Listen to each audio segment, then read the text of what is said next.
امام حسن علیہ السلام نے فرمایا حضرت حکیمہ خاتون سے, پھپھی اماں آج رات گھر رک جائیے, اپنے گھر نہ جائیں, ہماری رک جائیے.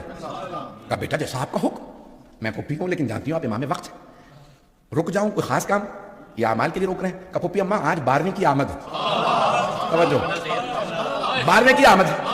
تو اب حضرت حکیمہ خاتون حضرت امام علیہ السلام کی بہن ہے, امام کی پھپھی, امام کی بہن, امام کی بیٹی, امام کی پوتی, لیکن تعجب سے پوچھ رہی ہیں بیٹا کون سی زوجہ کے یہاں؟ آثار تو کسی کے یہاں نہیں ہے, نہیں مطلب ہے یا نہیں. تو 11ویں امام نے فرمایا پھپھی اماں نرجس خاتون کے حجرے میں چلی جائیے. حضرت حکیمہ خاتون کہتی ہیں کہ آدھی رات گزر گئی, میرے ذہن میں خیال آیا اعمال تو ختم ہو رہے ہیں, کوئی آثار نہیں. جیسے عام خواتین کو تکلیف ہوتی ہے, درد ہوتا ہے, کوئی درد نہیں, تکلیف نہیں, وہ خود ہی عبادت کر رہی ہیں, سمجھا نہیں, ہاتھ میں قرآن نے آرام سے اعمال کر رہی ہیں, کوئی تکلیف نہیں, کچھ نہیں. تو میں سوچ ہی رہی تھی کہ 11ویں امام جو 10ویں امام کی قبر مطہر کے ساتھ مصلی بچھا کے عبادت کر رہے تھے, آواز دے کے فرمانے لگے پھپھی اماں اللہ کے وعدے پہ شک نہ کیجیے گا, آج رات وعدہ پورا ہوگا. حضرت حکیمہ خاتون کہتی ہے میں نے کہا کہ میں جا کے تہجد کے لیے وضو کرا, کہ تہجد کے لیے دوبارہ اٹھی, گئی دوبارہ تجدید وضو کیا. جب تہجد کے لیے آئی تو ایک مرتبہ دیکھا پورا حجرہ منور, مجھے محسوس ہونے لگا چاند میرے ہی حجرے میں آ گیا.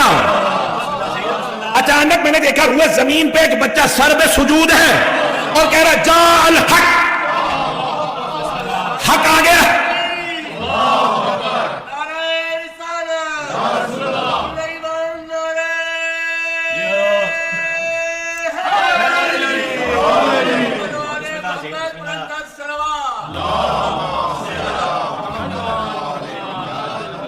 کچھ دیر اور چلیں گے نا, اگر 10 منٹ اور زحمت دے دوں.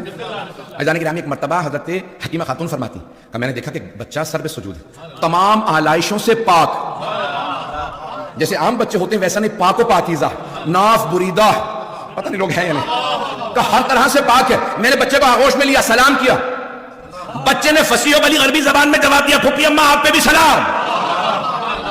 ایک مرتبہ 11ویں امام نے آواز دی پھپھی اماں میرے بچے کو میرے پاس لے آئیے.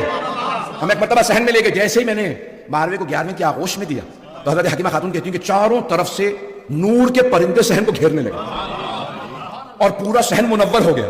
ابھی سورج نہیں نکلا, فجر نہیں ہوئی, کا سارا صحن منور.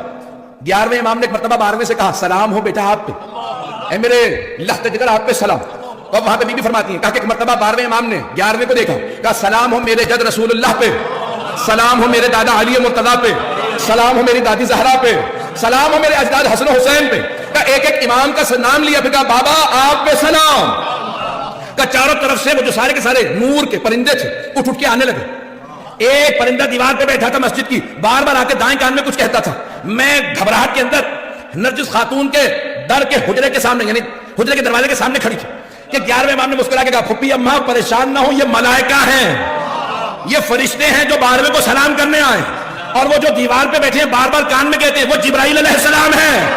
ان فرشتوں کا سلام پہنچانے جنہیں آنے کی اجازت نہیں ملی.